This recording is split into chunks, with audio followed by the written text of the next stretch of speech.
வணக்கம். ஒரு கல்லூரி ஆசிரியர் தன்னோட கையில் ஒரு தண்ணீர் பாட்டிலை தூக்கி வச்சுக்கிட்டு அதோட எடை எவ்வளவு தெரியுமா அப்படின்னு தன்னோட மாணவர்களை கேட்குறாரு. 500 கிராம் அப்படின்னு ஒரு மாணவர் சொல்றாரு. 600 கிராம் அப்படின்னு இன்னொரு மாணவர் சொல்றாரு.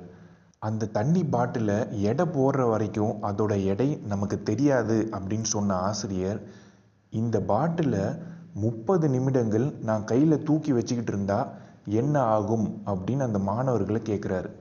ஒன்றும் நடக்காதே அப்படின்னு ஒரு மாணவர் பதில் சொல்றாரு. சரி, இன்னும் நிறைய நேரம் நான் கையில் வச்சுக்கிட்டு இருந்தா, அதாவது ஒரு 2 மணி நேரம் இந்த பாட்டிலை கையில் வச்சுக்கிட்டு இருந்தா என்ன ஆகும் அப்படின்னு அவர் கேட்குறாரு.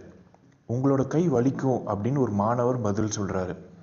24 மணி நேரம் இந்த பாட்டிலை நான் கையில் தூக்கி வச்சுக்கிட்டு இருந்தா என்ன ஆகும் அப்படின்னு கேட்குறாரு ஆசிரியர்.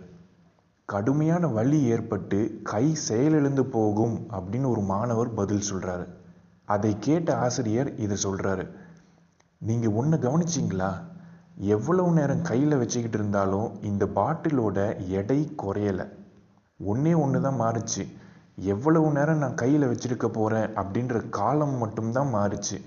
இந்த தண்ணீர் பாட்டில் மூலமா அந்த ஆசிரியர் தன்னோட மாணவர்களுக்கு சொல்லும் கருத்து தான் என்ன? இந்த பாட்டில் மாதிரி தான் நம்முடைய பிரச்சனைகள், கவலைகள் மற்றும் நிலையற்ற வாழ்க்கை பற்றிய பயம். இதையெல்லாம் எவ்வளவு காலம் நம்ம தூக்கி பிடிச்சிக்கிட்டு இருக்கோமோ அந்த அளவுக்கு நமக்கு வலி அதிகமாயிட்டே இருக்கும். இந்த உலகத்தில் 2 விதமான பிரச்சனைகள் இருக்கு. ஒன்று நம்மால் தீர்க்கக்கூடிய பிரச்சனை, இன்னொன்று நம்மால் தீர்க்க முடியாத பிரச்சனை. தீர்க்கக்கூடிய பிரச்சனைனா அதை பற்றி நாம் கவலைப்படவே தேவையில்லையே. தீர்க்க முடியாத பிரச்சனையாக இருந்தால் அதை தான் தீர்க்கவே முடியாதே, அதை பற்றி எதுக்கு தேவையில்லாமல் கவலைப்படணும்? நாம் அசையாமல் உட்காந்துக்கிட்டு இருக்க இந்த நொடியில் உலகம் தன்னைத்தானே சுற்றிக்கிட்டு தான் இருக்குது. 1 மணி நேரத்தில் 1600 கிலோமீட்டர் நம்மோட உலகம் பயணம் செய்யுது. ஒரு நொடி கூட இந்த உலகம் நிற்கிறதே இல்லை.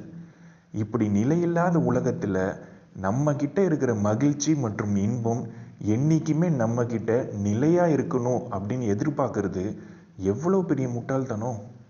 இன்பமோ துன்பமோ எதுவுமே இங்கே நிலை இல்லை. அது நம்மளை விட்டு விலகி போயிட்டே தான் இருக்கும். அந்த தண்ணீர் பாட்டிலை மாதிரி நாம் கையிலேயே பிடிச்சி வச்சுக்கிட்டு இருந்தா நம்மோட பிரச்சனை அதிகமாகுமே தவிர குறையாது. நம்மோட கடமையை நாம் செய்யலாம். என்ன பலன் கிடைக்கும் அப்படின்றத பற்றி கவலை இல்லாமல், இங்கே எதுவுமே நிலை இல்லை அப்படின்றத மறக்காம மன அமைதியோடு நம்ம வாழலாமே. இதை கேட்ட அனைவருக்கும் நன்றி, வணக்கம்.